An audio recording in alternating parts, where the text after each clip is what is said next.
नमस्कार दोस्तों, बहुत बहुत स्वागत है आपका। आज की बात में शुरू करते हैं। अगले 20-25 मिनट तक आज की ताज़ा खबरें क्या क्या हैं, क्या क्या कल हुआ है।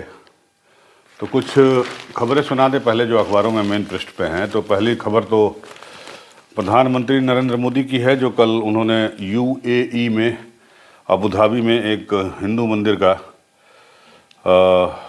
उद्घाटन किया। स्वामीनारायण संप्रदाय के मौजूदगी में पहले हिंदू मंदिर की शुरुआत की और बड़ा इसका दूर तक असर गया है। दुबई अबू धाबी शेख जायद राजमार्ग पर यानी हाईवे पर अल राहबा के पास 27 एकड़ क्षेत्र में 700 करोड़ की लागत से यह मंदिर बनाया गया है। इसकी नींव भी पीएम मोदी ने ही रखी थी। तो ये खबर छपी है। दूसरी खबर उत्तर प्रदेश से है। वहाँ बुंदेलखंड महोत्सव हो रहा था और महोत्सव में मंच के पास जो है चित्रकूट में पटाखा वटाखा रखा हुआ था और उसमें आग लग गई, विस्फोट हो गया, धमाका हो गया, 4 लोगों की मौत हो गई। 2 तो वहीं मर गए, 2 अभी से प्रयागराज ले जाते समय उनकी डेथ हो गई। उसके बाद किसान और पुलिस का संघर्ष जो है वो लगातार जारी है और किसान पुलिस सामने सामने हैं। आज फिर बैठक होने जा रही है, इनकी बातचीत होगी और इसमें जो है बातचीत में पीयूष गोयल साहब रहेंगे और अर्जुन मुंडा साहब रहेंगे, नित्यानंद राय रहेंगे। तो ये एक खबर है। चौथी खबर जो है वो लोकसभा चुनाव से है कि जेपी नड्डा जो है गुजरात से चुनाव लड़ रहे हैं और अश्विनी वैष्णव साहब जो है वो उड़ीसा से चुनाव लड़ रहे हैं और महाराष्ट्र से जो है उनको टिकट मिल गया अशोक चौहान को, जो अभी कांग्रेस छोड़कर गए थे बीजेपी में। और बाकी जो है और लोगों ने भी वो 12 उम्मीदवारों की लिस्ट जारी की बीजेपी ने और सोनिया गांधी ने राजस्थान से पर्चा भर दिया कल। तो इस तरह से उत्तर प्रदेश से एक तरह से अमेठी और रायबरेली जो परंपरागत सीट थी कांग्रेस की, अब उस दोनों जगहों से गांधी परिवार फिलहाल तो दूर हो गया है। अब चुनाव का उम्मीदवारों का इलेक्शन जो डिक्लेयर होगा और इनके बीच जो सीट शेयरिंग होगी तो अमेठी से और रायबरेली से कौन चुनाव लड़ता है ये देखने वाली बात होगी कांग्रेस के टिकट पर। तो ये एक खबर है। कन्या सुमंगला योजना में जो है जो शादी ब्याह कराते हैं सरकार, हमारी उत्तर प्रदेश सरकार, योगी सरकार, तो उसमें जो है 15,000 रुपये दिए जाते थे, उसका सुमंगला में अब 25,000 रुपये दिए जाएंगे। तो ये एक खबर है। और बाकी तो अंग्रेजी अखबार में देख लेते हैं कि क्या खबर है।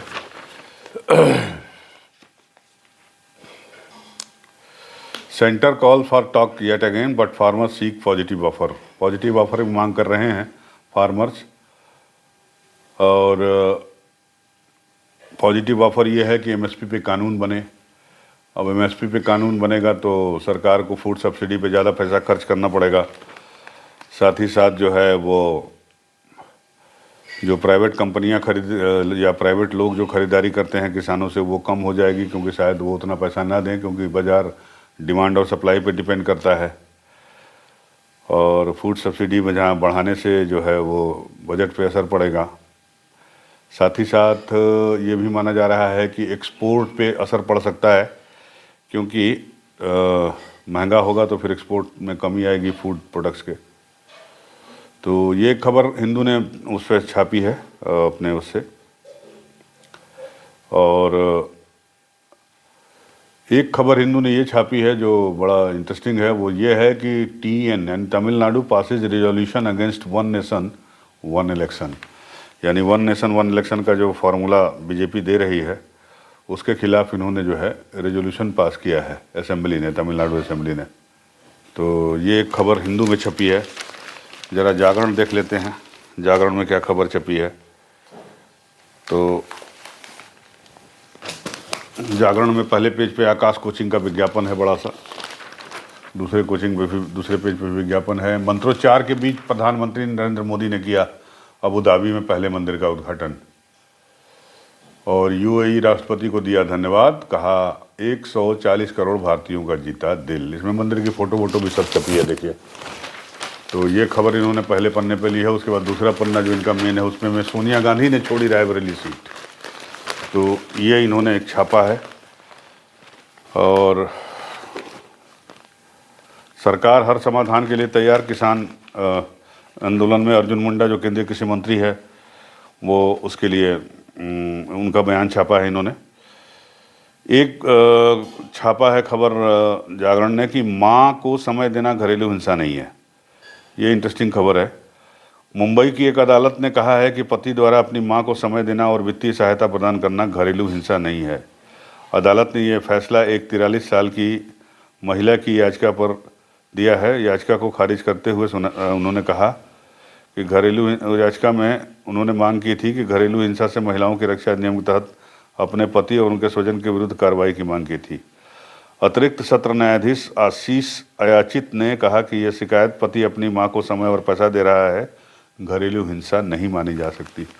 वो पागल औरत थी जो उसने याचिका दाखिल की थी। बहरहाल तो यही कमोबेश खबरें सारी अखबारों में हैं। और अब बात कर लेते हैं थोड़ा अबू धाबी की। तो अबू धाबी में मंदिर का उद्घाटन हुआ। आज कतर जा रहे हैं प्रधानमंत्री नरेंद्र मोदी। तो चाय का प्याला मेरा उधर रखा हुआ था तो मैंने कहा ले लूँ, आप भी अपना ले लीजिए अगर आपके पास हो तो। आज कोहरा बहुत है वहाँ लखनऊ में। तो बात करते हैं अबू धाबी और कतर की।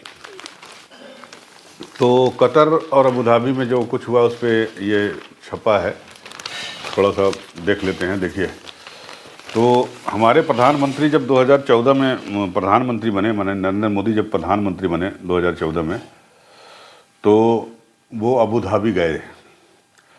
तो अबू धाबी गए तो पिछले 34 साल में किसी भी भारतीय प्रधानमंत्री की अबू धाबी की या यूएई की पहली यात्रा थी और यात्रा बड़ी सफल रही। और उसके बाद जो है तकरीबन 9 बार प्रधानमंत्री जा चुके हैं। खास बात यह है कि अबू धाबी में 1 करोड़ लोग रहते हैं, मतलब यूएई में, और 1 करोड़ में 35 लाख जो है वो हिंदुस्तान से है। तो आप सोचिए, यानी 35% आबादी जो है हिंदुस्तानी वहाँ रहते हैं, वहाँ काम करते हैं। ज़्यादातर मुझे लगता है कि टेक्नीशियन हैं, मजदूरी हैं और भी लोग होंगे। तो आप सोचिए कि कितनी बड़ी इकनॉमी उनका हिस्सा होता होगा। और हमारे और यूएई के बीच में जो व्यापार होता है द्विपक्षीय, वो 85 अरब डॉलर का है। अब आप सोचिए।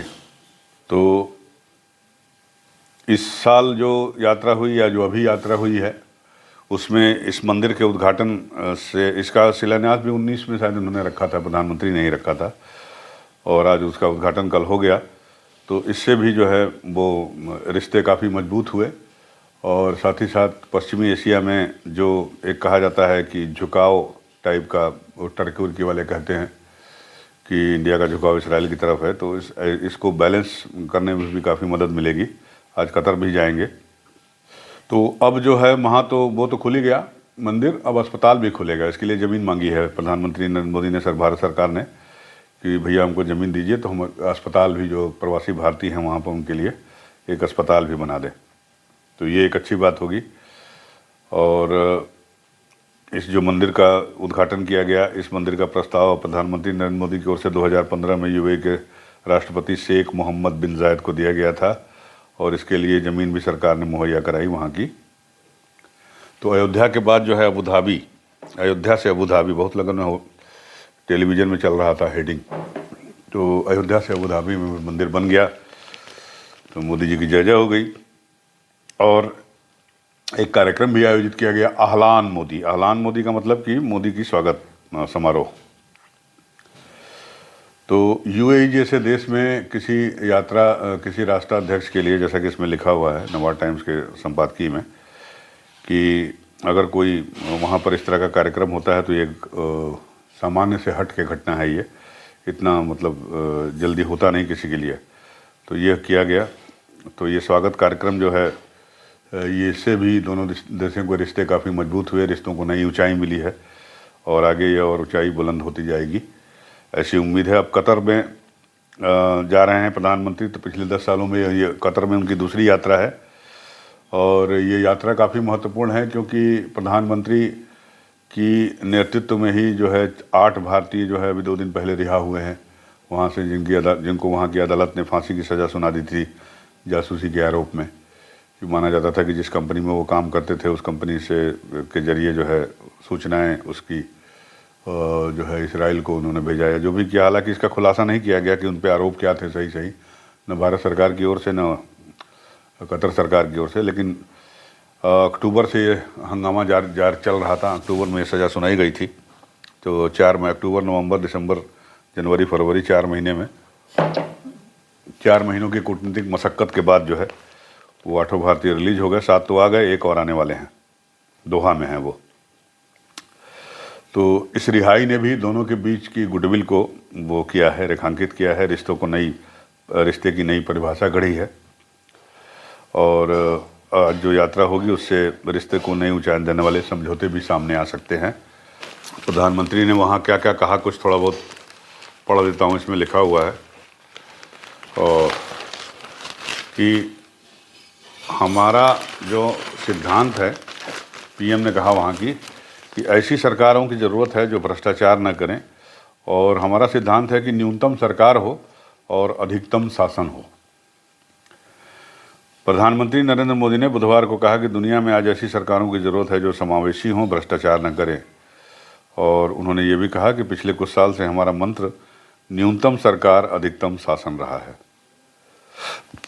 वर्ल्ड गवर्नमेंट समिट में शामिल हुए थे पीएम मोदी, जो इस दौरान उन्होंने ये बात कही, मिनिमम गवर्नमेंट मैक्सिमम गवर्नेंस, सरकार का अभाव भी नहीं होना चाहिए और सरकार का दबाव भी नहीं होना चाहिए। लोगों की ज़िंदगी में सरकार का दखल कम से कम हो, ये सुनिश्चित करना ज़रूरी है। और यूएई के राष्ट्रपति शेख मोहम्मद बिन जायद की तारीफ करते हुए मोदी ने कहा कि वह दूरदृष्टि और दृढ़ संकल्प वाले नेता हैं। तो ये हुआ। आर्थिक गलियारे में भी भारत और यूएई में समझौता हुआ है। खाड़ी क्षेत्र की यात्रा के बीच भारत और यूएई ने जहाज़ों पर हूती विद्रोहियों के हमले के बावजूद भारत, पश्चिम एशिया, यूरोप आर्थिक गलियारे IMEC को जल्द तैयार करने यानी मूर्त रूप देने के लिए एक समझौते पर हस्ताक्षर किए हैं। विदेश सचिव विनय क्वात्रा ने कहा कि पिछले सितंबर में G20 सम्मेलन के दौरान घोषित ये मुद्दा यूएई के राष्ट्रपति शेख मोहम्मद बिन जायद अल नाहयान के साथ मोदी की बातचीत के दौरान चर्चा में आया।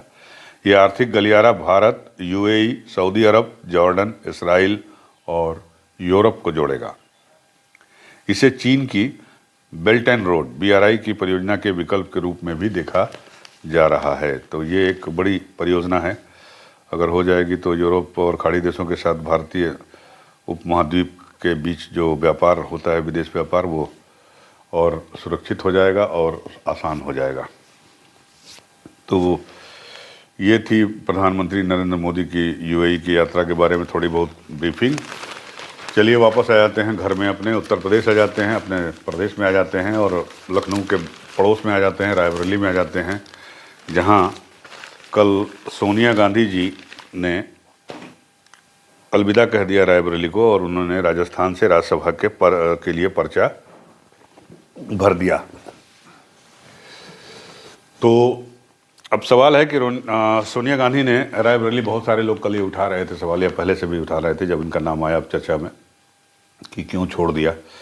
तो मुझे तो उसकी 2 वजह लगती हैं। एक तो इनका स्वास्थ्य जो है वो ठीक नहीं है और उस लिहाज से अभी आप अगर गौर फरमाएं तो पिछले 3 साल से जो है रायबरेली नहीं आई हैं सोनिया गांधी और इसकी वजह, एक बहुत बड़ी वजह है कि उनका स्वास्थ्य जो है वो उनका साथ नहीं दे रहा है, लिहाजा उन्हें अब भागदौड़ कम करनी है। तो स्वास्थ्य के लिहाज से ये इस कदम को देखा जा रहा है। और दूसरा ये भी देखा जा रहा है कि रायबरेली, पिछला चुनाव चूँकि अमेठी हार गए थे राहुल गांधी, तो इस बार ये सेफ नहीं थी उतनी सीट, रायबरेली की सीट उतनी सेफ नहीं मानी जा रही थी। तो एक कारण ये भी हो सकता है, लेकिन मुझे जो बड़ा मेजर कारण समझ में आ रहा है वो ये कि वो स्वास्थ्य कारणों से और वजह से जो है उन्होंने इसमें इससे अलग होने का फैसला किया है। हो सकता है, अभी प्रोबेबिलिटी है कि प्रियंका गांधी उनकी जगह रायबरेली से चुनाव लड़ें और अमेठी से राहुल के दोबारा चुनाव लड़ने की चर्चा है। आपको पता है कि राहुल गांधी की यात्रा जो है वो 16 फरवरी को उत्तर प्रदेश में इंटर कर रही है और चंदौली में इंटर करेगी। चंदौली से बनारस होते हुए वो रायबरेली और अमेठी आएगी। तो मुझे लगता है कि कांग्रेसियों की नज़र इस बात पे भी होगी कि वो कैसा स्वागत होता है, कैसा रिस्पांस मिलता है राहुल गांधी को रायबरेली और अमेठी में। रायबरेली अमेठी में हो सकता है प्रियंका भी उनके साथ मौजूद हों, कांग्रेस के सारे बड़े नेता मौजूद रहेंगे। तो उस तरह का रिस्पांस देख कर कि किस तरह का रिस्पांस वहाँ की जनता उन्हें देती है। काफ़ी काम किया है राहुल गांधी और सोनिया गांधी ने अपने अपने इलाकों में, अमेठी और रायबरेली में, तो इसलिए उस पर नज़र रहेगी और उसके बाद वो फैसला किया जाएगा कि यहाँ से कौन चुनाव लड़ेगा। तो 2019 में ही इन्होंने घोषणा कर दी थी सोनिया गांधी ने कि वो चुनाव नहीं लड़ेंगी। तो अब वो राज्यसभा की सदस्य रहेंगी। राज्यसभा में भी रहना उनका ज़रूरी है क्योंकि उनके रहने से सदन में जो है कांग्रेस के सारे नेता जो हैं, छोटे बड़े, सब एक रहते हैं। तो ये ठीक है। 1999 से वो वहाँ से सांसद थी, 5 बार रही सांसद वो। तो अब जो है रायबरेली और अमेठी दोनों से गांधी परिवार जुदा हो गया। अब पूरी तरह से जुदा हुआ है या नहीं हुआ है ये तो वक्त बताएगा, लेकिन फ़िलहाल तो अभी स्थिति यही है। अमेठी से बीजेपी से स्मृति ईरानी लड़ेंगी, आपको पता ही है। रायबरेली से देखना होगा कि भारतीय जनता पार्टी किसको टिकट देती है, संजय सिंह को देती है या किसको देती है। तो अभी सीट शेयरिंग भी नहीं हुई है भारतीय जनता पार्टी की, अरे माफ़ कीजिएगा, कांग्रेस और समाजवादी पार्टी की। तो सुनने में आ रहा है कि समाजवादी पार्टी मैक्सिमम 14 सीटें से ज़्यादा देने को तैयार नहीं है, इसमें अमेठी और रायबरेली इंक्लूडेड हैं। और कांग्रेस जो है और ज़्यादा मांग रही है। तो देखते हैं क्या होता है, कौन कौन आता है, कौन कौन नहीं आता है। तो ये है, भारतीय जनता पार्टी से 7 लोगों ने नामांकन कर दिया, ये तो हो ही गई। एक खबर छपी है, कांग्रेस से ही रिलेटेड है, अमर उजाला में छपी है कि लाल बहादुर शास्त्री के पौत्र भाजपा में, पूर्व प्रधानमंत्री लाल बहादुर शास्त्री के पौत्र और पूर्व कांग्रेसी विधायक विभाकर शास्त्री ने बुधवार को भाजपा की सदस्यता ग्रहण की। उन्हें पार्टी के प्रदेश अध्यक्ष भूपेंद्र सिंह चौधरी और उप मुख्यमंत्री ब्रजेश पाठक ने सदस्यता ग्रहण कराई। शास्त्री के नाती सिद्धार्थनाथ सिंह पहले से ही भाजपा विधायक हैं। तो ये भी एक छोटी सी खबर थी लेकिन इम्पोर्टेंट थी। तो चलिए आज की बात अब यहीं समाप्त करते हैं। आप हमारे साथ बने रहिए, हमारे साथ जुड़े रहिए, हमें प्यार स्नेह बनाए रखिए अपना। हमारे चैनल को लाइक और सब्सक्राइब लेकिन ज़रूर करिए, थोड़ा सा भूल जाते हैं आप कभी कभी, इसका ध्यान रखिए। धन्यवाद, नमस्कार।